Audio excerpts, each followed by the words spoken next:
როდიდან დაგეწყო ეს ფიქრი, რომ ფეხბურთმა მე მომცა ცხოვრება. მითმა მეც დამამსხვრია. ეს ციკლი ესე იკვრება, რომ იმ ფოტოდან დღემდე და მიდიხარ სპორტინგში. როცა არ იცი რეალურად რას აკეთებ, აკეთებ ბევრს.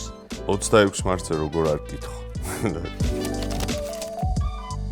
გამარჯობა მეგობრებო, სედანტა სპორტზე ვართ და ვესაუბრებით გიორგი ქოჩორაშვილს. ამ ფორმატში მსგავსი ინტერვიუ ხშირად არ გვაქვს ხოლმე, მაგრამ ამჯერად მე მგონი იმდენად საინტერესო რესპონდენტი ყავს, რომ კარგი საუბარიც უნდა გამოგვივიდეს და დიდი მადლობა რომ მოხვედი, დიდი მადლობა რომ ეს შესაძლებლობა გვაქვს და როგორ ხარ? პირველ რიგში მადლობა რომ ჩვენი შეხვედრა შედგა და შეგვიძლია ბევრ კარგ რამეზე ვისაუბროთ. ჩვენი რა თქმა თავს დავიწყოთ. მარათონული სეზონი გქონდა. იმიტომ ლა ლიგა 2 ალბათ ყველაზე მარათონული რამ არის, რაც კი არსებობს საკლუბო ფეხბურთში. აი ერთი კვირის წინ ყველა ლიგა დასრულებული რომ იყო, ლა ლიგა 2 ისევ მიდიოდა. მაგრამ შენ საქმეს ადრე მორჩი. და მორჩი ჩემპიონობით. არ დაგჭირდა პლეი-ოფი. მოგვიყევი ამ სეზონის შესახებ.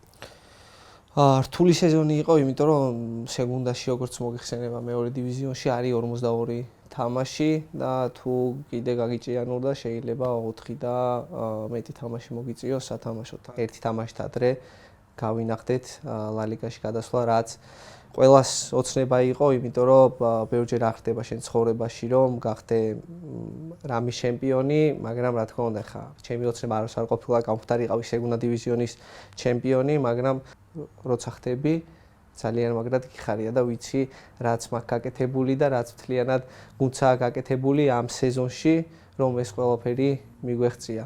რთული როგორც შენ თქვი მარათონული სეზონი იყო, მაგრამ მე მგონი ყველა მოვახერხეთ და ბოლომდე კარგად მივიყვანეთ საქმე. ნამდვილად ცხადია პირველ ადგილზე დაასრულეთ და თან უდიდესი კონკურენცია არის ლა ლიგა 2-ში. ალბათ ინგლისურ ჩემპიონშიპთან ერთად საუკეთესო ქვედა დივიზიონი არის. მე მაინტერესებს ევროპაში, ევროპის ჩემპიონატზე მიღებული გამოცდილება ზაფხულში. რამდენად გამოდგა შენთვის კატალიზატორი? როგორ დაგეხმარა ამ სეზონის გზაზე мотиваციის მხრივ, თუნდაც აი წარმატების გამოცდილების მხრივ, იმიტომ რომ ხშირად ამბობენ ხოლმე, რომ აი წარუმატებლობა არის კარგი გამოცდილება, რომ აი წარუმატებლობით რაღაც დაბრკოლებებს გადაახავ, მაგრამ წარმატებაც ხშირად არის პირიქით мотиваტორი შემდგომი განვითარებისთვის. კი, ევროპის ჩემპიონატსაც შეეხება, მე მახსოვს, რომ წინა დღეებში ძალიან რთული მომენტები მქონდა იმ მხრივ, რომ რა თქმა უნდა ამ ხელა ჩემპიონატზე არ გვითამაშია, არ მითამაშია, არ მქონდა გამოცდილება და ხშირად არის ეგ შიში, რომ აი როგორ შევძლებ და გამოვაჩენ ჩემ თავს ამ ხელა ფეხბურთელების წინაშე, მაგრამ ჩემი ფსიქოლოგიის დახმარებითაც ბევრი საუბრის შემდეგ ის ყველაფერი რაც მე წრეხი მქონდა და რაც ჩანთაში ის ქვები მედო მოიხსენი და ამის შემდეგ უკვე უფრო მეტად დავიჯერე ჩემი თავის და ფიქრობ ეროვნულ ნაკრებში ყველა მოთამაშე ფეხბურთელმა თავის თავი უკეთ გაიცნო. და ეს არის ყველაზე მთავარი, რომ ის გამოცდილებები რაც დავაგროვეთ ჩვენ და რასაც ფეხბურთელი აგროვებს თავის კარიერის განმავლობაში, ყველაფერი მოთხ თამაში, რაც ვითამაშეთ, ასმაგდება ეგ ყველაფერი და უკვე ამის შემდეგ უფრო გაგვიადულდა გვცოდნო და ის, რაც რეალურად შეგვიძლია ჩვენ მოედანზე გავაკეთოთ. იმიტომ რომ ყველას ჩვენი პლუსი გვაქვს მოედანზე. ყველას გვაქვს ჩვენი მინუსი და ევროპის ჩემპიონატის შემდეგ რაც ყველაზე მეტად ვისწავლეთ, როგორ დავმალოთ ჩვენი მინუსები და გამოვიყენოთ ჩვენი პლუსები. ამიტომ მე ვფიქრობ ეს გამოცდილება იყო ყველაზე დიდი იმპულსი, რაც ჩვენ მოგვცა რომ გაგვეგზელებინა წინსვლა. კარგი პასუხი იყო ძალიან, იმიტომ ხშირად არ ვსაუბრობთ ხოლმე საფეხბურთო სფეროებში მინუსების დამალვაზე. ამ პლუსების წარმოჩენა ყოველთვის მნიშვნელოვანია, მაგრამ სწორედ გუნდური თამაშით და ამ გუნდური სულისკვეთებით ვახერხებთ, რომ მსგავსი პრობლემები გადავახთ, რომელიც ინდივიდუალურ დონეზე შეიძლება გქონდეს და მე მაინტერესებს როგორ გადალახე პროფესიული პრობლემები, პროფესიული დაბრკოლებები. 18 წლის გიორგი ქოჩორაშვილი როგორ მიდის იმ გადაწყვეტილებამდე, რომ საქართველოდან წავიდეს და წავიდეს ჟირონაში. ეხლა მე ჟირონაში ნამყოფი ვარ და მახსოვს როგორი ქალაქია.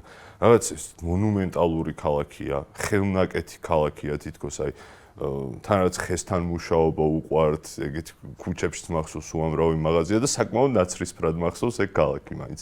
და აი როგორი იყო გიორგი ქოჩორაშვილისთვის ეგ ნაბიჯო თინეიჯერობის ასაკში თქვა რომ მოდი მე უნდა წავიდე.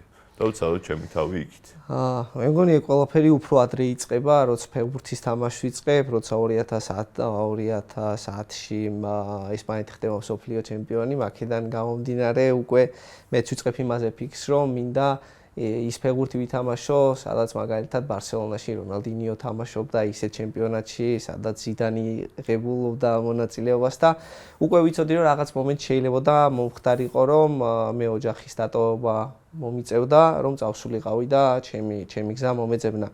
ამიტომაც დავიწყე ინგლისური სწავლა, რომ ვიცოდი რომ თუ წავიდოდი რომელიმე ქვეყანაში, ის სასაუბრო ენა მცოდნო და ამ თითქოს ჩემი მომზადება 18 წელსაკში არ დაწყებულა, დაიწყო უფრო ადრე, ამისთვის მადლობა მინდა გავდაუხადო ჩემი ოჯახის წევრებსაც, რომელმაც ეს ყველაფერი და ეს გზა უფრო ადვილად გამიყვალა, ესე რომ ვთქვა და უფრო ადვილი იყო ჩემთვის უკვე 18 წელსაკში მაგ ნაბიჯის გადადგმა, იმიტომ რომ თითქოს შინაგანად გათვისნობიერებული მქონდა, რომ ეს იყო იქ სადაც უნდა წავსულიყო, სანამ ჩვენი ინტერვიუ დაიწყებოდა, გითხარი კიდევაც რა თითქოს რაღაც მიზანი რო გაქვს და რაღაცისთვის რომ მიდიხარ, ოჯახის დატოვება ყველაზე ძნელია, მაგრამ გიადვილდება, იმიტომ რომ ვიცი რომ ამ ყველაფერს რაღაც მიზნისთვის აკეთებ. როდესაც ჩავედი, რა თქმა უნდა, ყველაზე დიდი სირთულეები ენის ბარიერია, მაგრამ ისევ ის საქმე, რასაც გიყვარს, გეხმარება რომ ის ნაბიჯი გადადგა იმ ასაკში, რომელიც ბევრისთვის პატარა ასაკი არის. ამ დროს უკვე 18 ასაკში ბევრი რაღაც გაქვს ნანახი, მაგრამ აქედან ვიწყებ უკვე განვითარებას, რაც არ ყოფილა მარტივი გზა, რომ აქამდე მოსულიყავ. და ნახევარმცველობაზე მინდა კითხო და ესპანეთის შენახსენე ზიდანი და ეს მნიშვნელოვანი ხალხი, რომლებმაც ლა ლიგა გამოიარეს.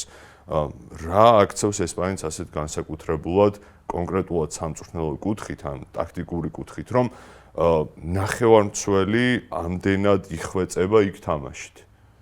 ცოდნა და იმ ცოდნის სწორად გადმოცემა, რომ ბავშვმა პატარაობიდანვე დაიწყო ამ ყველაფერზე ფიქრი. მე მაგალითად ზუსტად 3 წლის წინ დავიწყე ჩემ ვიდეო ანალისტთან მუშაობა, რომელიც არის ესპანელი და მაშინ მივხვდი თუ თითოეულ მოძრაობას, თითოეულ ნაბიჯს რამხელა მნიშვნელობა აქვს ფეხბურთში, იმიტომ რომ შენ პოზიციურად სწორად იყო, რაც ყველაზე მთავარი არის შუა ნახევარმცველისთვის და არა მარტო შუა ნახევარმცველისთვის, საჭიროა იქამდე გაიგო ყველაფერი სანამ მოხდება. ანუ იმაზე ადრე იყო იმ ადგილას, ვიდრე შენი მოწინააღმდეგე ამ ყველაფერს მიხვდება. მე ხშირად ვაკვირდები ხოლმე იგივე ჩემ გუნდში ვისენტე იბორა, რომელსაც გამოვილი აქვს სევილია, ნუ კაპიტანი იყო სევილიის, ეხლა ოლიმპიაკოსთან ერთად მოიგო კონფერენს ლიგა.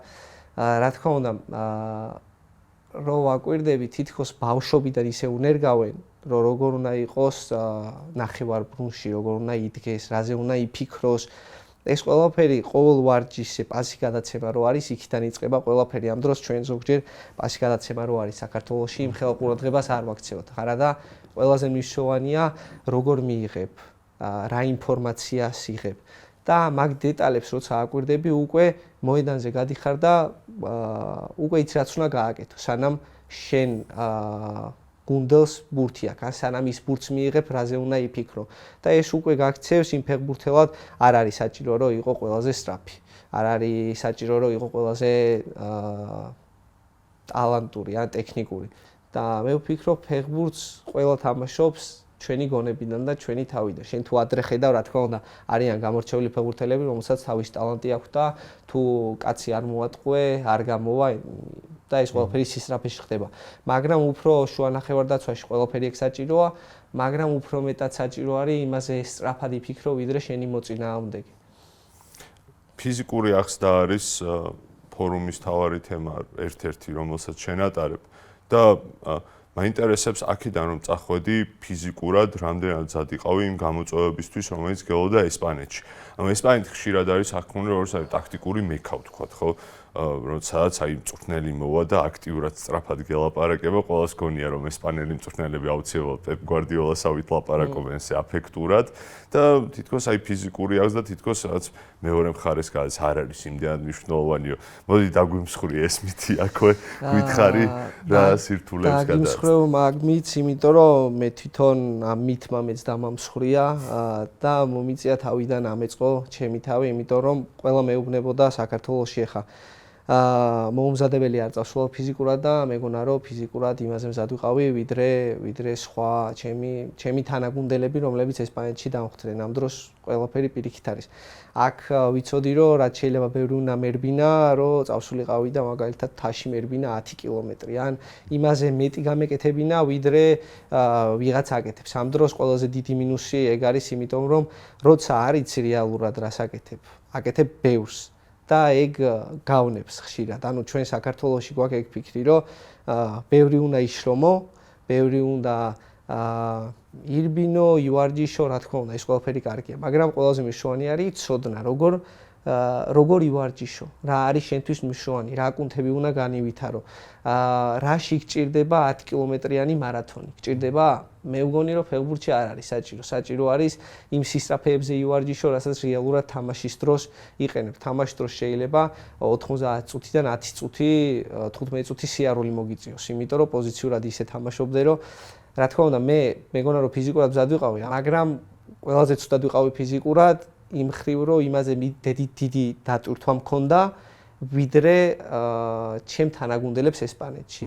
ისინი თავიდანვე სწორად როცა სატრენაჟორო დარბაზში უნდა წავიდნენ და რაც უნდა გააკეთონ 15-16 წელიწადიდან სწორად აკეთებდნენ, ამ დროს მე მარტო სახლში შეიძლება YouTube-ი ჩამერთო და YouTube-დან მეყურებინა აჯიმანია გამეკეთებინა თუ წავსულიყავი და მერბინა. ეს არის ყველაზე დიდი სირთულე ფიზიკურობაში, ასევე არ გვაქვს ინფორმაცია. მე არ მქონდა ინფორმაცია, როგორ უნდა იკვებოს პროფესიონალმა.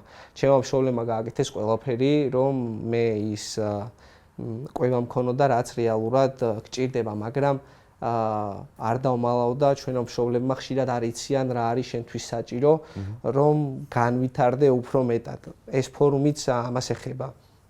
ფორუმი გონების თამაში, მაგრამ აქ ყველაზე მეტად რაზეც გვაქვს საუბარი არის ცოდნა, ასევე ფიზიკურად როგორ შეიძლება აღიზარდოს უკეთესად და ნუტრიციოლოგია. ეს ყველაფერი მე დავიწყე 18 წლიდან რომ ჩავედი. ნელ-ნელა დავიწყე, მაგრამ ძალიან ბევრი წინაღობა მქონდა, იმიტომ რომ ბევრი ტრავმა მქონდა.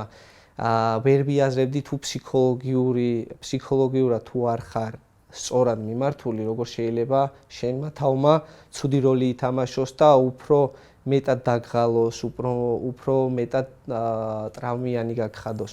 ამიტომ თითქოს ეს ყველაფერი 21-22 წელსაკიდან დავიწყე და ეს 7-8 წელი რაც მე დავხარჯე იმისთვის, რომ ჩემი თავი მე გამეცნო.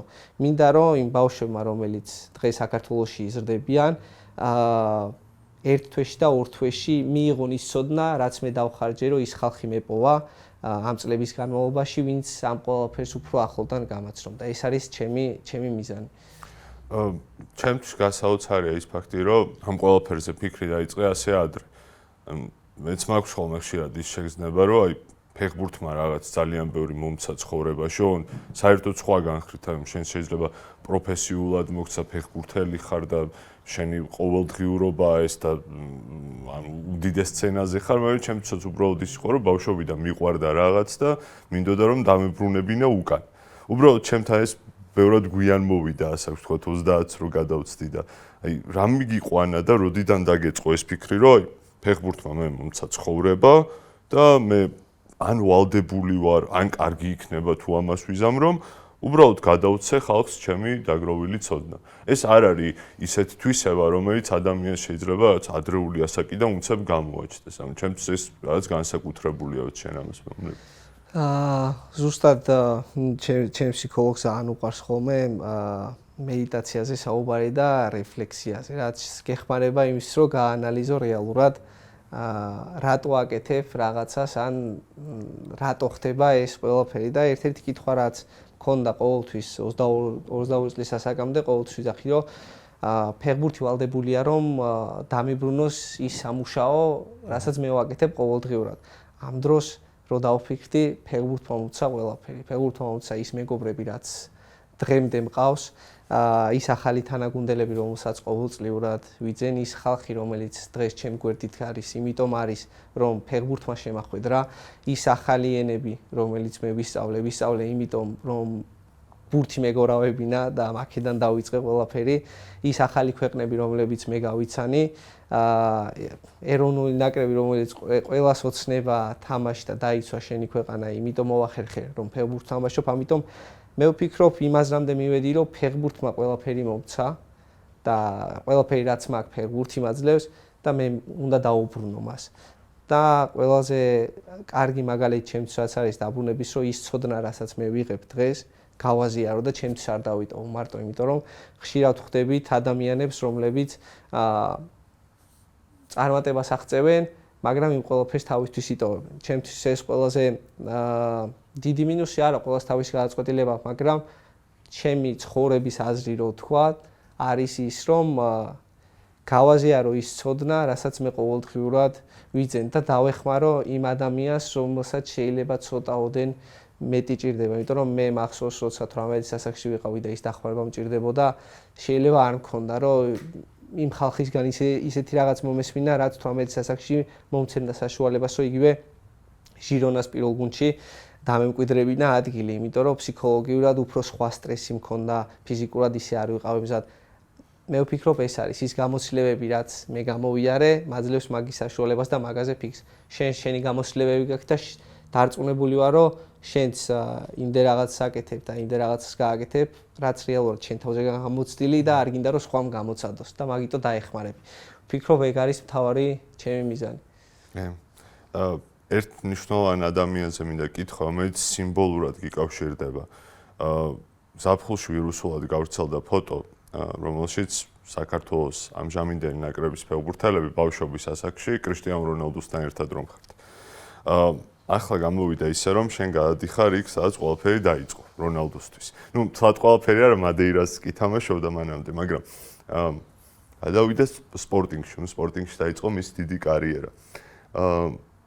მაშინ ის 18 წლის იყო, მე იყო მანჩესტერი და მდიადი ისტორია. ადამიანის, რომელიც არის ალბათ სიმბოლო პროფესიონალიზმისა თანამედროვე ფეხბურთში და შენთვის რას ნიშნავს რომ წარმოადგენდე ლისაბონის სპორტინგს და რამდენად საინტერესო ამბავია უბრალოდ რომ ეს ციკლი ესე იკვრება რომ იმ ფოტოდან დღემდე და მიდიხარ სპორტინგში.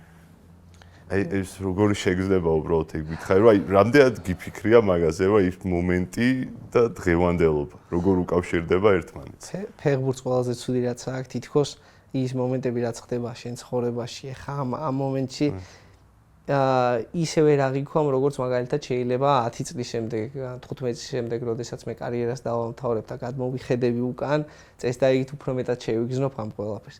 ამას მოყვა ძალიან დიდი ინტერვალი იმ ყოველდღიურ შრომას რომ აქამდე მოვსულიყავი და როცა რა თქმა უნდა სპორტინგმა გამოთქვა ინტერესი უკვე ჩემ თავში პირველიაც ამოვარდა ის ფოტო იყო რომელიც რონალდოსთან ერთად დინამოს აკადემიაში მქონდა გადაღებული და მახსოვს შეხება მინდოდა და ესე ჩამოვეკიდე ანუ ისეთი რაღაც არის რასაც ენით ვერ აღწერ უნდა შეიგრძნო და ის ჩემპიონის მენტალიტეტი რაც თვითონ გუნდს აქვს და რაც რონალდოს აქვს მინდა რომ ყოველდღიურად უფრო მეტად შევიგრძნო და ეხლა მექნება საშუალება რომ ამ ყველაფერს მეტად გავეცნო იმიტომ რომ როცა ისეთ გუნდში მიდიხარ რომელიც ეხლა ზედიზედ ორჯერ მოიგეს თავისი პორტუგალიის ლიგის ჩემპიონატი, გახდნენ თასის ჩემპიონები, თამაშობენ ჩემპიონთა ლიგას.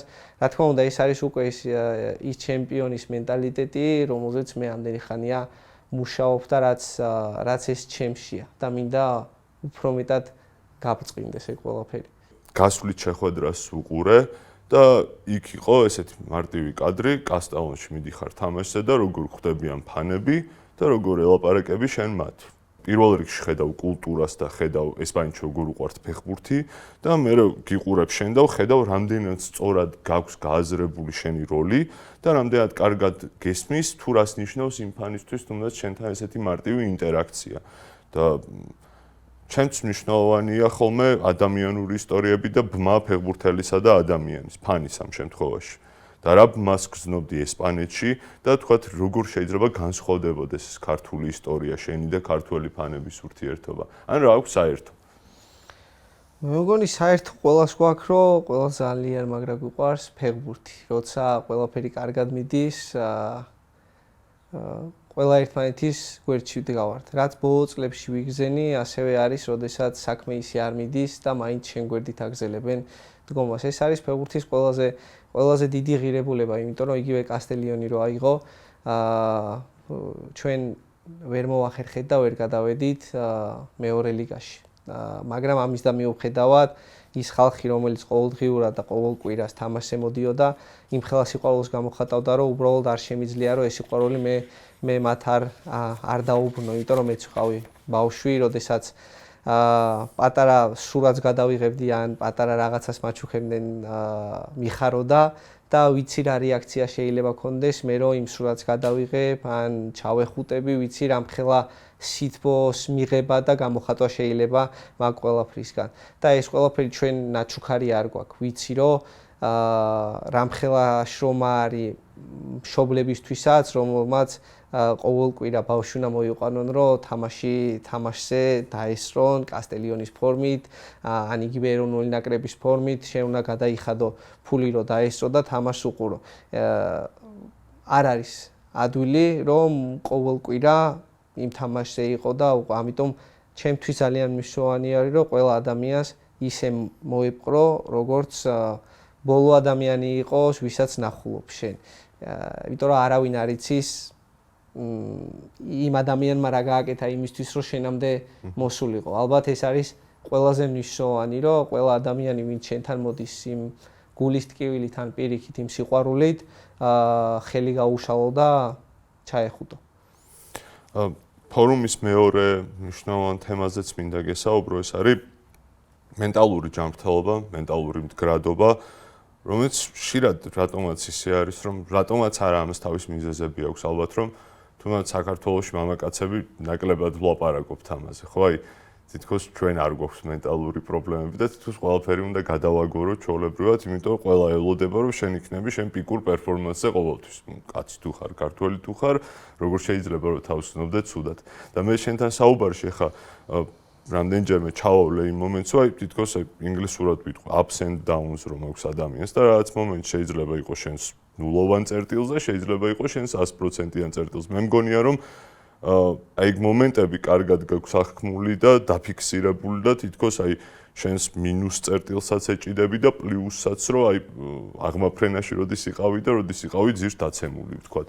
და რამდენად მნიშვნელოვანია რომ სწორად გავიაზრო თუნდაც სპორტული დაგეგმარების თვალსაზრისით, აი როცა ბავშვი იზრდება, რამდენად მნიშვნელოვანია რომ მას ველაპარაკოთ, რომ წაგებაც ნორმალურია, რომ შემადგენლობა შეიძლება ადგილი დაკარგო. შეიძლება სტრესი იგრძნო ამისგან, მაგრამ სამყარო არ მთავრდება. ძალიან კაი კითხვაა და იმას გეტყვი, რომ ჩემთვის რეალურად არ არსებობს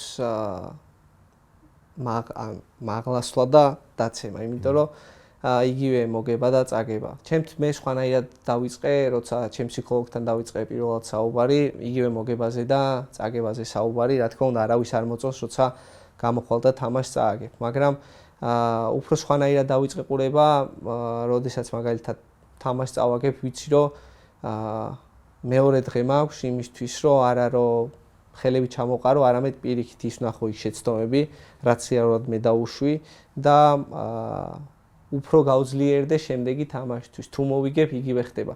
აქამდე ძალიან ხშირად მქონდა შეცდომაზე შიში შეცდომის დაშვების, როცა თამაშობდი მახსოვს. უბრალოდ ზოგჯერ წინ პასის გაკეთება მიჭირდა, იმიტომ რომ ვაიდა დაიკარგოს, ან რო დავკარგო რა მოხდება. რაც საქართველოში ჩვენ რაღაც მომენტში გვინერგავენ, რომ აი არ დაკარგო, ბურთი არ დაკარგო, ის მეშჯები, რასაც ჩვენ გვეუბნებიან. ამ ყველაფრის მოცილება მარტო შეუძლებელია, იმიტომ რომ ის სოდნა არ გაქვს. შენ პირადად შენ ხარ ამ საქმის პროფესიონალი. მე ისე ვერასდროს ვერ გავაკეთებ და იმდენ რაღაცას ვერ ვისწავლი, რასაც შენ ყოველდღიურად, იმიტომ რომ ყოველდღიურად გიწევს ამ საქმეზე მუშაობა, უფრო მეტი იცი ვიდრე მე. იგივე არის ის პროფესიონალი, რომელმაც გონებაზე უფრო მეტი იცის ვიდრე შენ იცი. ამიტომ საჭირო არის იმ პროფესიონალს მიმართო თავის საქმეში, რომელიც დაგეხმარება, რომ არა შენი ისტორია და შენი ცხოვრება მოუყვე რაც არის, არამედ შენ თავზე გასწავლო სწორად მუშაობა. ბევრს გონია რომ ფსიქოლოგთან რომ მიდიხარ, ესე როგორც მე და შენ ვზივართ ახლა და მე უნდა მოგიყვე ჩემი ცხოვრების მინუსები და პლუსები. ამ დროს არ არის ესე. მე შეიძლება გითხრა რაზე მინდა მუშაობა და შენ უნდა დამეხმარო რომ ისტორი ინფორმაცია მომცე რომ მე ჩემ თავზე დავიწყო მუშაობა. არავინ არც ერთი ფსიქოლოგი მე არ მჯერა იმის რომ შენ 2-3 სიტყვას გეტყვის და მაგით მოგარჩეს. შენ რაც უნდა გააკეთო რომ ამ შეხვედრიდან როცა წახვალ ერთი კვირა იქნება, 2 კვირა თუ 3 კვირა შენ თავზე იმუშაო და ბოლომდე ჩაინერგო ეგ ყველაფერი იგივე იქნება შეცდომაზე მუშაობა, შიში, ევროპის ჩემპიონატის წინ ძალიან დიდი მუშაობა დამჭირდა იმისთვის რომ ის თვითდაჯერება რაც მე მაქვს და რაც მე მახასიათებს გამოჩენილიყო მოედანზე, იმიტომ რომ ბევრი ისეთ შიში მქონდა, რომელიც ალბათ ევროპის ჩემპიონატამდე ჩაინერგა. ამიტომ მაგის მოშორება ადვილი საქმე არ არის. უნდა დაიწყო ძირფესვიანად თუ საიდან მოდის ეგ ყველაფერი და ბევრს გვიჭირს იგივე შიშზე საუბარი, იმიტომ რომ თითქოს გვაკნინებს ამ დროს არ ვიცნობ ადამიანს, რომელსაც შიში არ ქონია, მაგრამ რაც ყველაზე მთავარია დისციპლინით შეგიძლია ამ შიშს გადააბიჯო და შეხვდე თვალებანთებული და მშიერი რომ ეგ ყველაფერი გადალახო. 18 წლის ასაკში ესპანეთში რომ მიფრინავდი. ქონდა ეგრეთ წოდებული გეგმა B, იმ შემთხვევაში თუ რამე ისე არ წავიდოდა, როგორც ქონდა ჩაფიქრებული? მე არ მქონდა, მაგრამ მე მგონი მამაჩემ მქონდა, იმიტომ რომ ყოველთვის მეუბნებოდა რომ ვენახში გამუშავებოდა. ამ დროს ეხლა პირიქით, როცა რეალურად იმას ვაღწევ, რაც მინდოდა, ეხლა უფრო მეტად მინდება, რომ წავიდე და მამაჩემს მივეხმარო იმ ღვინის გაკეთებაში, რაც რეალურად ჩვენი დამახასიათებელია ქართველების. ამიტომ ესე ბეგეგმა არასდროს არ მქონია, მაგრამ მქონდა მომენტი, როდესაც ვიცოდი, რომ შეიძლება ბოლო გასროლა მქონდა დარჩენილი და მინდოდა გამომეყენებინა ყველაფერი. ამიტომ ის საშუალება, რისი საშუალებადაც მე ეკონომიკურად მქონდა, რომ 70-80% დამეხარჯა იმაში, რაც რეალურად მე გამაძლიერებდა როგორც ფეხბურთელს და როდესაც წინაზე ვიძახდი, რომ აი ზუსტად მაშინ როცა დავიწყე იმ პროფესიონალთან სიარული, მაშინ დაიწყო ჩემი განვითარებაც. ამიტომ მანდ გეტყოდი, რომ კი მქონდა შეგრძნება, რომ ჩემი თითქოს ბოლო გასროლა იყო და მინდოდა, რომ რაც იქნება, შევეცდები, რომ ბოლომდე გამოვიყენო, თუ შემდეგ მომიწევს კახეთში დაბრუნება და ჩემი ვენახების მიხედვა, მზად ვარ. თანამედროვე ფეხბურთში იშვიათად ხდება ბოლოს უფრო ბოლო პერიოდში ისეთ შემთხვევები, როცა ფეხბურთელი 21-22 წლის ასაკში გამოანათებს დიდ გუნდში და მანამდე ბ გუნდებში თამაშობს. ანუ კლასიკური განსაზღვრები თანამედროვე ფეხბურთსა თითქოს შენ დაგიგვიანდა მთავარ გუნდში გადასვლა. მაგრამ ისე გადახვედი მთავარ გუნდში, რომ თითქოს ის წლები აანაზღაურე უცებ.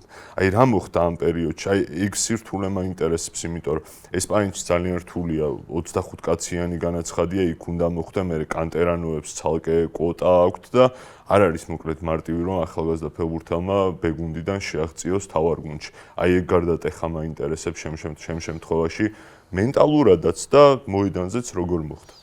ხო, ჩემი პირველი დებიუტი იყო 20 წლის ასაკში ლა ლიგაში, ძალიან დიდი დაშორება იყო, მე მგონი 15-20 წელი, როდესაც არც ერთ ქართულ ფეხბურთელს არ ჰქონდა ტოპ 5 ლიგაში ნათამაშები და ზუსტად 20 წლის ასაკში მომიწია, მაგრამ აი ზუსტად მაშინ მივხვდი, რომ თავარი არ არის მიღწევა. თავარი არის, რომ როცა მიაღწევ, ეგ ყველაფერი შეინარჩუნო.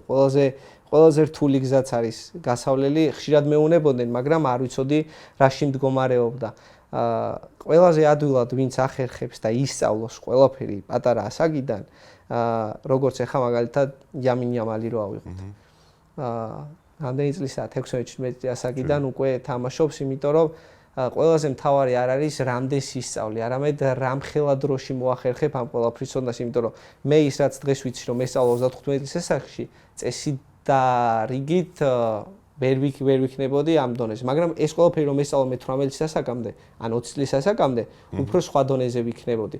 მე ვფიქრობ, ყველა ადამიანს აქვს თავისი მომენტები, მაგრამ ამ მომენტების გამოყენება უნდა ისწავლოს და იმ ცოდნას რაც შეიძლება მალე შეეძლოს გამოყენება მაგ ცოდნის, იმიტომ რომ თუ შენ დააგვიანებ 15 და 20 წელი საფეხბურთო კარიერა თავდება, ამიტომ არიან ფეხბურთელები, რომლებსაც შეუძლიათ რომ პატარა ასაკიდან ის ყველაფერი გამოიყენონ და რაც შეიძლება მალე ისწავლონ.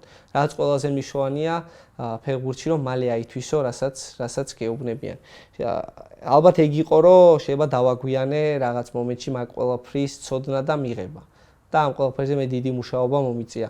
მაგრამ არიან ფეხბურთელები, რომელსაც შინაგანად აქვთ ეგ ყველაფერი და უკვე თავისუფლად 18-19 ასაკში ის შიშიც მოშორებული აქვს, ის თვითდაჯერებაც აქვს, ის flows მომენტიც აქვს, რო ვთქვათ. და ამიტომ მე ვფიქრობ ეგ არის ყველაზე მთავარი და ეგ გამიჭირდა მე და მაგას მივხვდი 22-23 წლის ასაკში, როცა რეალურად უკვე დავიწყე პროფესიონალურ დონეზე თამაში. ხო, შეიძლება გქონია რომ თანამედროვე ფეხბურთი თუნდაც თინეიჯერებთან მიმართებაში, ან 21 წლამდე ფეხბურთელებთან მიმართებაში არის დაუნდობელი, იმიტომ რომ მე ბავშვობაში რომ ახსოვს, ბევრად მეტი დრო გქონდათ ფეხბურთელებს, რომ ფეხი მოეკიდებინათ თავარ ლიგებში. აი, ზიდანი რომ ავიღოთ. ძალიან გვიან დაიწყო, ხო? ზიდანი დაახლოებით 24 წლის იყო, უკვე იუვენტუსში რომ დაფუძნა, მანამდე ბორდოში იყო პირობითად და დღეს უკვე აი თუნდაც ლამინს რომ უყურებთ, რომელიც შენახსენ. წარმოუდგენელი რაოდენობის მატჩები აქვს ჩატარებული 17 წლის ფეხბურთელისთვის. იმ დღეს იყო შედარება ბელინგემის და ზიდანის 21 წლის ასაკში ბელინგემს რამდენად მეტი მატჩი აქვს ჩატარებული ზიზუსთან შედარებით და კი მედიცინა განვითარდა, კი მენტალურადაც უფრო ეხმარებიან ფეხბურთელებს, მაგრამ ამავდროულად მეორე მხარეს არის ოცმედია წნეხი. და ამ წნეხსაც რამდენად გზნობ, ეგ მაინტერესებს სოციმედიის მხრიდან, რამდენად რთულია რომ თავი გათიშო და იყო ფოკუსირებული შენ საქმეზე, რაც გიყვარს და შენ საფეხბურთო კარიერა რაც არის და ხომ არ ჩქარობ ზედმეტად, როცა ბავშვებს ასე დიდ სცენაზე ვაგდებთ პირდაპირ. რამდენად სად არიან, არ ვიცი. შეიძლება განვითარდნენ უკვე და ისე ჩამოყალიბდა და ისე გაასწრო პროცესმა, რომ ბევრად მზად არიან, მაგრამ მაინც ადრე ხომ არ არის. მე ვფიქრობ, ასაკი არასდროს არ ყოფილა პრობლემა, უბრალოდ რომ დავბრუნდეთ წარსულში, იმ ახალგაზრდა ფეხბურთელებს შეიძლება იმ ხელანდობას არ უცხადებდა არც მწვრთნელი, თორე შეიძლება ფიზიკურადაც მზად იყო და მენტალურადაც როგორც ეხლა არიან. მე იმაზეც თანახმავარ, რომ იმ ფეხბურთელმა როცა უკვე იმ გალიაში შეაგდებ, უკვე თავის თავი უკვე შეიცნოს და წარმოაჩინოს რაც რეალურად არის. შეიძლება ქონდეს ჩავარდნები, შეიძლება ქონდეს სუდი თამაშები და შეიძლება ქონდეს სეზონი, რომელიც დაეკარგება, მაგრამ იმ ხელა გამოცდილებას ღებულობს, რომ დარწმუნებულია 30 წლის ასაკში უფრო სხვანაირად შეხედავს მაგ ყველაფერს. ამიტომ მე წარუმატებლობის არ მჯერა მაგ მხრივ, იმიტომ რომ წარმატებას და წარუმატებლობას ჩვენ თვითონ გასვაზღვათ. რაც შენთვის შეიძლება წარმატება არის, ჩემთვის შეიძლება წარუმატებლობა იყოს, ან პირიქით.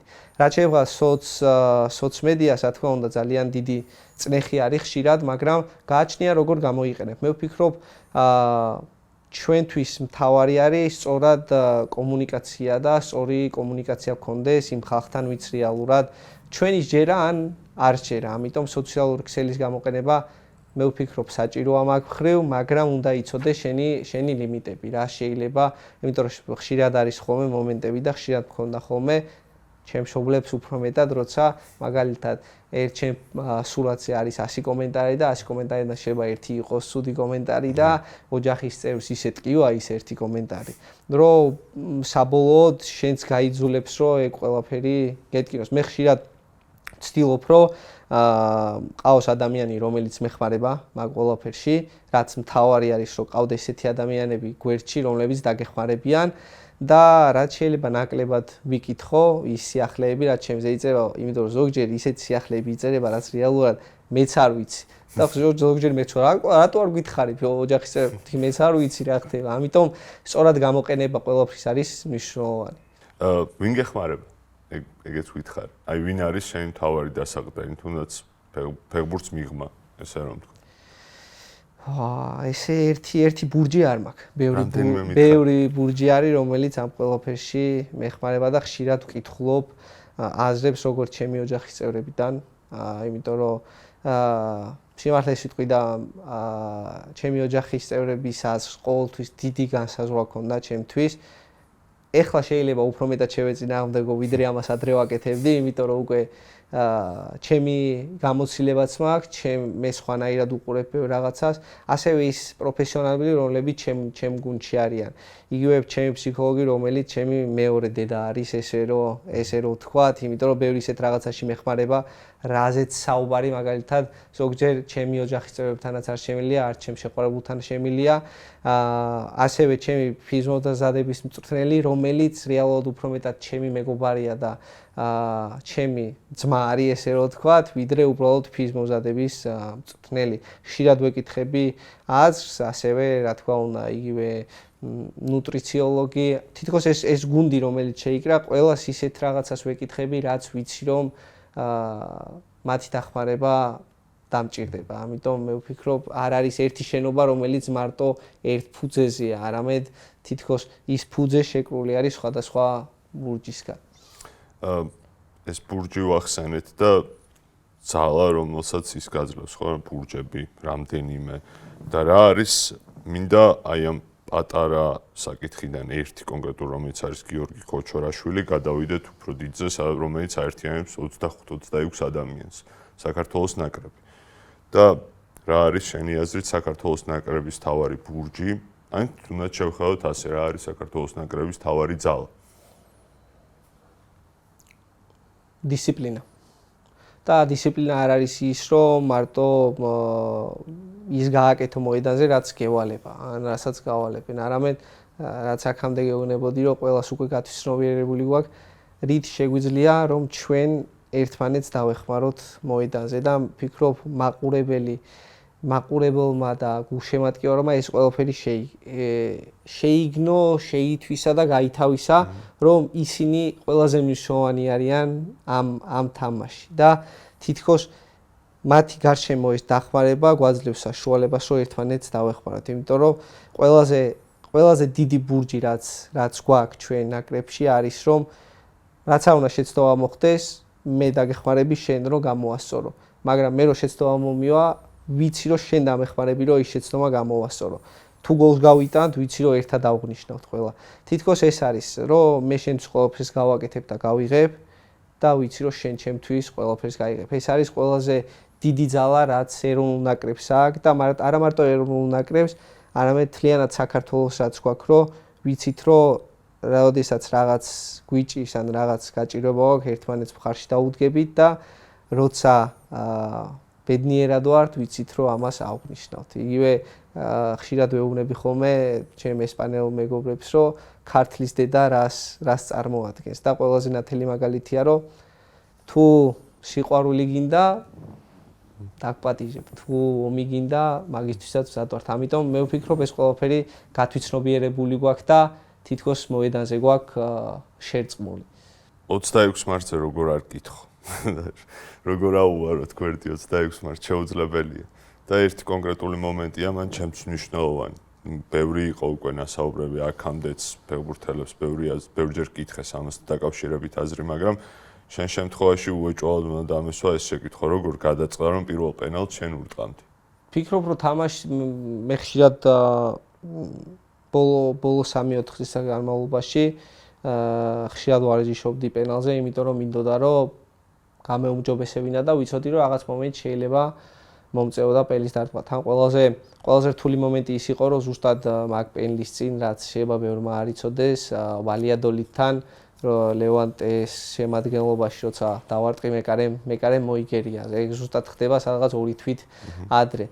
და ზუსტად ტრავმას როცა ვიღებ, ერთადერთი ჩემი მიზანი რაც არის, რომ ის შეცდომა რაც მქონდა, რამენაირად მოახერხო და გამოვასწორო და ვიწყებ მოედანზე უფრო მეტად ვარჯიშს, ვიდრე აქამდე ვარჯიშობდი. და ამან მომცა საშუალება, რომ ის თვითდაჯერება მქონოდა, რაც იმ 120 წუთის შემდეგ მომივიდა. თან როდესაც შენში ძალას პოულობ, არის ყველაზე მნიშვნელოვანი და ვფიქრობ მაგ თამაში ის ძალა, ის ხალხის ხმა სწორად გამოვიყენე, რომ ეგ გადაწყვეტილება მიმეღო და ის სიახლოვე იგზენი ჩემ გუნდელებთან, რომ მე თქვა რომ მინდა რომ დავარტყა და მინდა რომ პირველი ვიყო. და როცა კაშომ რეალურად იკითხა, იმიტომ რომ იქ გაათამაშება იყო, რომ მხარეს დავარტყავდით და ვინ დაიწყებდა და კაშომ ეგ მოიგო, რომ გადაეწყვიტა ვინ დაიწყებდა და რო იკითხა, პირველი უთხარი რომ ჩვენ დავარტყათ პირველი. იმიტომ რომ ვიცი რომ პირველ დარტყმას ყოველთვის როცა კარგად არტყავ და გოლით თავდება, ძალიან დიდი შანსი არის რომ გაიმარჯვო და საბოლოოდ კვეკვე მოგვანიჭა ეგ ბედნიერება რომ გავსულიყავით ევროპის ჩემპიონატზე. და ვფიქრობ მანდი იყო ბევრი არც მიფიქრია, იმიტომ რომ ჩემთვის რეალურად რა თქმა უნდა მნიშვნელოვანია და საპასუხისმგებლოა. მაგრამ 15 სანტიმეტრმა მარჯვნივ ზევით შეიძლება ყველაფერი შეგიცვალოს რეზულტატის მხრივ, მაგრამ ჩემთვის სიმართლე რო გითხრა, რასაც მივხვდი რომ რეზულტატს მნიშვნელობა აქვს, მაგრამ ვფიქრობ რომ არ ვიფიქრო მაგაზე. ჩემთვის თავარი არის ვიცი რომ ყველაფერს ვაკეთებ იმისთვის რომ დღეს ვიყო უკეთესი ფეხბურთელი და უკეთესი ადამიანი. ამიტომ 15 სანტიმეტრი მარჯვნივ იქნება თუ ზევით იქნება და შეიძლება აცდეს მნიშვნელობა აქვს, ძალიან დიდი მნიშვნელობა აქვს, მაგრამ არა გადამწყვეტი, იმიტომ რომ ვიცი რომ შემეძლება გამოვასწორო და მაგაზე ვიმუშაო. ამიტომ უკვე აღარ მაქვს შეცდომის დაშვების შიში. ბოლო წლებია ფეხბურთი ჩამოყალიბდა უფრო მეტად ინკლუზიურ სპორტად საქართველოში. ბევრად მეტი ადამიანი ჩაერთო. იქნებოდა ეს ინდივიდუალური თუ სანაკრებო ზოგადი წარმატებიდან გამომდინარე, ლოგიკური რეაქცია იყო, რომ ასეთ წარმატებას ჩართულობა მეტად მოჰყვებოდა, მაგრამ შენი აზრით რა შეგვიძლია ვქნათ? მე არ ვამბობ მარტო ფეხბურთელებს, მე ვამბობ თუნდაც ჟურნალისტებს, ყველა ადამიანს, რომელიც ფეხბურთშია ჩართული. აი ახლა აქ ამ გადაღებაზე ვინც მუშაობს, დამსწრეები ვინც არიან, ყველანი ფეხბურთში არიან ასევე ჩართულები და რა შეგვიძლია ჩვენ გავაკეთოთ შენი აზრით, უფრო მეტად, უფრო უკეთ, იმისთვის რომ მეტი ადამიანი დავაინტერესოთ ფეხბურთით და მეტი ადამიანი ჩავრთოთ ფეხბურთში. ვფიქრობ რომ ფეხბურთით ძალიან ბევრი ადამიანია დაინტერესებული და ვიტყოდი საქართველოში თითქმის ყველა ადამიანი, ვისაც ვიცნობ, ძალიან უყვარს როგორც ფეხბურთი, ეროვნული ნაკრები და სხვადასხვა სპორტი. მე ვფიქრობ ყველას, არა მარტო თქვენ, არამედ ჩვენ რაც შეგვიძლია რომ უკეთესად გავაცოთ არა მარტო ფეხბურთი და სპორტი, არამედ ჩვენი თავიც არის რომ ჩვენ თავზე უფრო მეტად ვიმუშაოთ. იმას რასაც თქვენ აკეთებთ ძალიან მნიშვნელოვანია რომ არ შეწყვიტოს განვითარება და კონდეს მუდმივი პროგრესი, რაც როგორც ფეხბურთელისთვის ჩემთვისაც მნიშვნელოვანია და ეროვნული ნაკრებისთვისაც.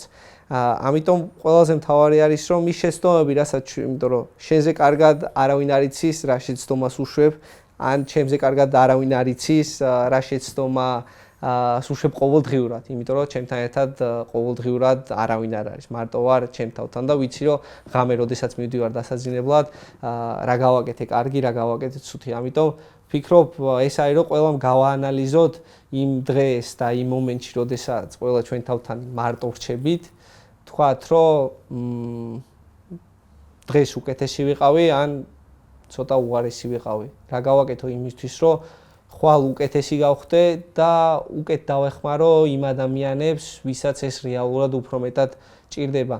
ამიტომ არა მარტო ჩვენ თავზე ვიფიქროთ, რომ აი დღეს რა გავაკეთო იმისთვის, რომ მე უფრო წარმატებული ვიყო, არამედ დღეს რა შეიძლება გავაკეთო მე, რომ ჩემი ხალხი, ეს ქვეყანა და ეს მსოფლიო უკეთესი იყოს, ვიდრე გუშინ იყო. და ამას ყველაფერს ვიწყებთ პირველი ჩვენი თავის შეცვლით.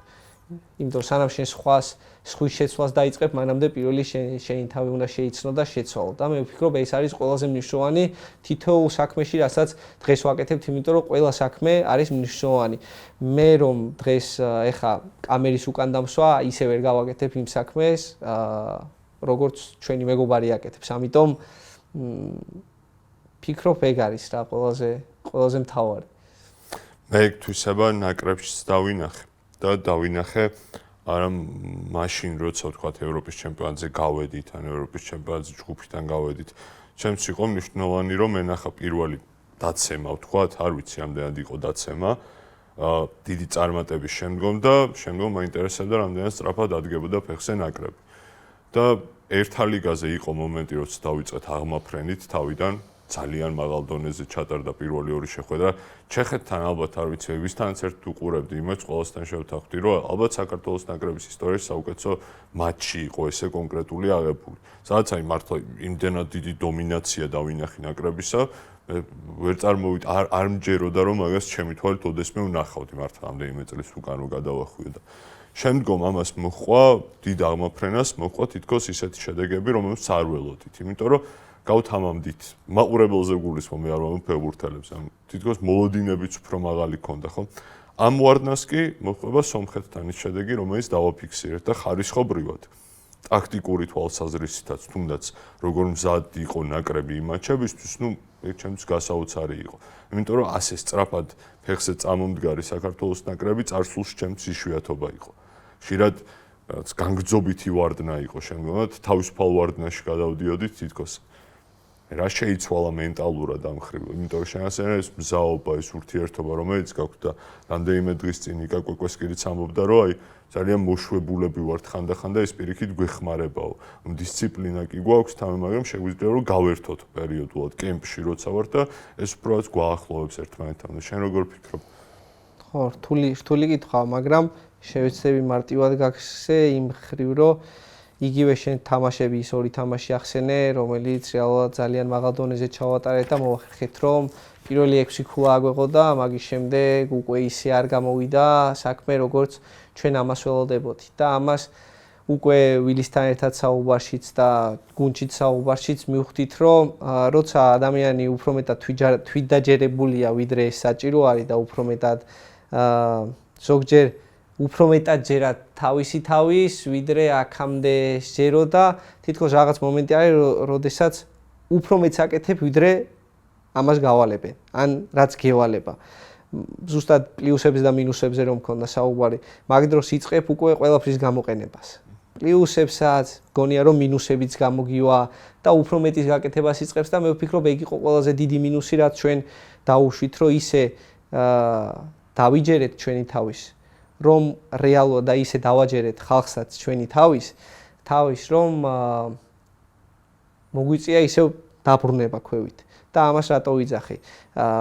შენ როდესაც გევალება რაღაც და იმაზე მეც აკეთებ, იმიტომ რომ გონია რომ უფრო ლამაზია, უფრო კარგია, უფრო ლაღად გონია რომ თამაშობ, უფრო სანახაობრივად, მაშინ იწყება ყველაზე დიდი შეცდომების დაშება. ამიტომ ყველაზე მთავარი რაც ვისწავლეთ მაგ თამაშებიდან და რაც სომხებთან თამაში გამოვიყენეთ, იყო რომ შენ იცი რა საქმე გაქვს, მე ვიცი რა უნდა გავაკეთო მოედანზე, ერთმანეთს ხელი არ შეუშალოთ, ვიცი რომ შენ კარგად ატყვევ, ჩემი დავალება არის რომ ბურთი რომ მომივა თავისუფალ სივრცეში ისე გიპოვო, რომ დანარჩენი საქმე შენ გააკეთო. იმიტომ რომ იყო მომენტები, როდესაც ცველი თავდასხმაში მიდიოდეს, ნახევარმცველი იმაზე მეც აკეთებდეს, ვიდრე ევალება და მან დიკარგება ის სინთეზი, რაც რეალურად ჩვენ გვახასიათებს.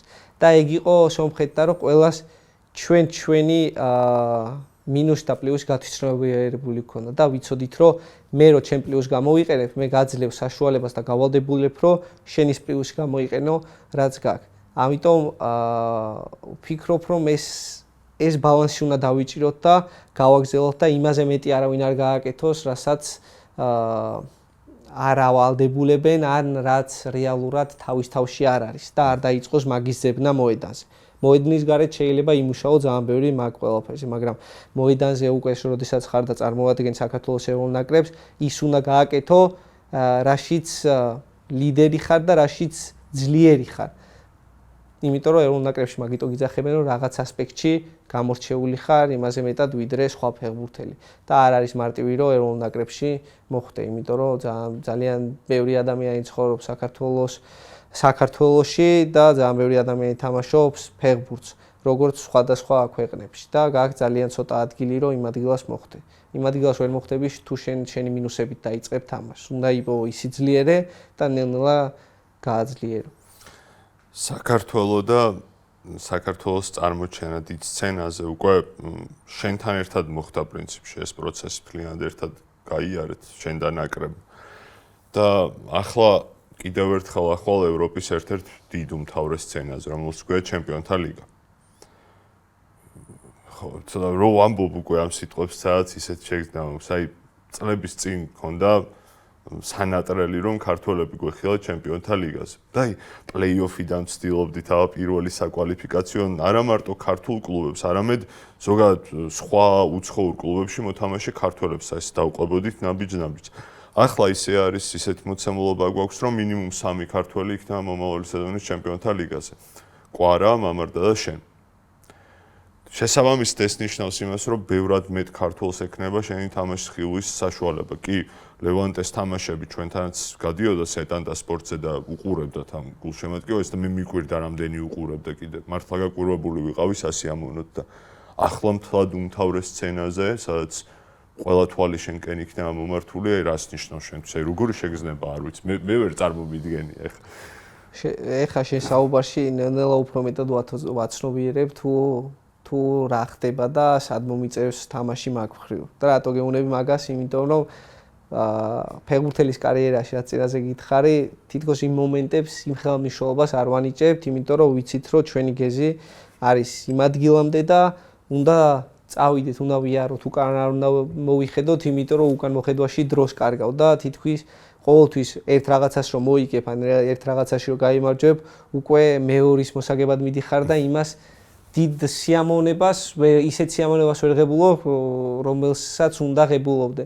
ეხლა რასაც საუბრობდე, აი თითქოს შრუანტელმა დამიარა, იმიტომ რომ რეალურად ძალიან ძნელი იყო 10 და 15 წლის წინ ამ ყველაფრის წარმოდგენა და მეც მახსოვს სამშაბათს და 4 შაბათს როდის მოვიდო და ჩემპიონთა ლიგა და როდის უყურებდი და ამ დროს არ მაძლევდნენ საშუალებას რომ 11 საათის შემდეგ მეყურებინა, ამიტომ ძალიან რთული იყო, მაგრამ მახსოვს ეგ მომენტი და ეხლა როდესაც რეალურად იქ ხარ და მოგიწევს თამაში, რა თქმა უნდა, ძალიან დიდი სიხარულია, მაგრამ რასაც შეიძლება ხშირად ეს სიძლიერე პასუხისგებლობას გმატებს. ამიტომ უფრო სხვანაირად უყურებ და სხვა თვალით უყურებ მე, ვიდრე შენ შეხედავ ამ ყველაფერს. არ ვიცი, ის თქმა შემილია, უბრალოდ ერთი ვიცი, რომ ის ქართველი გულშემატკივარი, რომელიც ჩვენ ყოველ სამშაბათს და 4 შაბათს ჩართავს თამაშს, რომ ქართულს უყუროს, მინდა რომ ერთადერთი ვთხოვო და მოუწოდო, რომ ისიამოვნო. რაც არ უნდა მოხდეს, იმიტომ რომ ყოველთვის კარგ თამაშს, ყოველთვის მოგებით ვერ დაასრულებ. ამიტომ იმ მომენტით ვისიამოვნოთ, რაც რეალურად საქართველოს და ქართველი ფეხბურთელები დღეს გავდივართ. სულ ბოლო კითხვა მინდა დაგისვა და ინტერვიუ იმიტომ გამიხარდა შენთან რომ მქონდა რომ ბოლოს ეს კითხვა დამესვა. იმიტომ რომ მგონია რომ ყველაზე კარგი ადამიანი ხარ ამ კითხვაზე საპასუხოდ. რა კვალის დატოვება გსურს ფეხბურთში?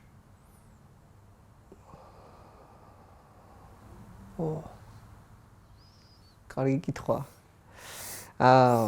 ალბათ მე რა კვალსაც დავტოვებ, ყველას თავისი აზრი ექნება, თუ რა კვალი დავტოვე მე ჩემი აზრი მექნება და ყველა გულშემატკივარს თავისი აზრი ექნება. ერთადერთი რის გაკეთებაც მინდა, რომ ის პატარა ბავშვი, რომელიც ჩემში დღემდე ცხოვრობს და რომელიც ვიპოვე რამოდენიმე წლის წინ, ისიამოვნოს იმ დღეებით, რაც ფეხბურთში აქვს, იმიტომ რომ ხშირად გონია, რომ 100 წელი და 200 წელი გავაგრძელებთ ფეხბურთის თამაშს. ვიცი, რომ ცოტა დრო არის 10 და 15 წელი და მინდა რომ ყოველი დღით, ყოველი თამაშით უფრო მეტად ვისიამოვნო. რასაც დავტოვებ, მინდა დავტოვო, რომ ის გამოცდილება, რომელსაც ყოველწლიურად მე ვიღებ, არა ჩემში დავიტოვო, არამედ გავუზიარო იმ ხალხს, ვისაც ეს შეიძლება ჩემზე მეტად ჭირდებოდეს მაგ მომენტში. ამიტომ ჩემი კვალის დატოვება იმაზე გადის, თუ როგორ შემილია, რომ ვინმეს დავეხმარო და როგორ დავეხმარები იმ მომავალ თაობას, რომელიც რეალურად ჩვენს ზურგს უკან მოდის, იმიტომ რომ ეროვნული ნაკრების მაისურით თამაში კარგია, მაგრამ ეროვნული ნაკრებიდან წავალთ ჩვენ, წავლენ მწვრთნელები.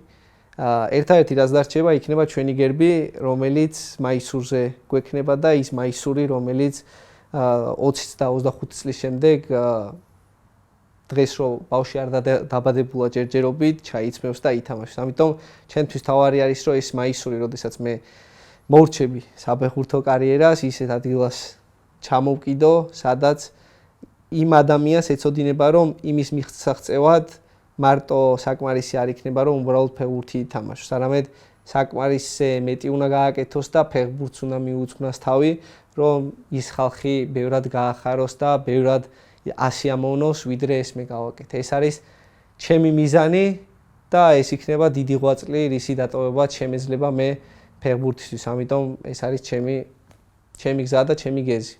დიდი მადლობა. და დიდი მადლობა, რომ ესეთ კაი კულწრფელი ინტერვიუ გამოგვივიდა და დიდი მადლობა, რომ კიდევ უფრო გაგვაცანი შენი თავი, იმიტომ რომ ჩემი აზრით მნიშვნელოვანია, რომ ფეხბურთში ხალხი იცნობს პერსონაჟებს. ჩემი აზრით, შენ როგორც ფეხბურთელი, როგორც ადამიანი უკვე შემდგარი პერსონაჟი ხარ და იმედია მაყურებელიც ისე ამონებს დანახეთ. იმედია. ყოველთვის.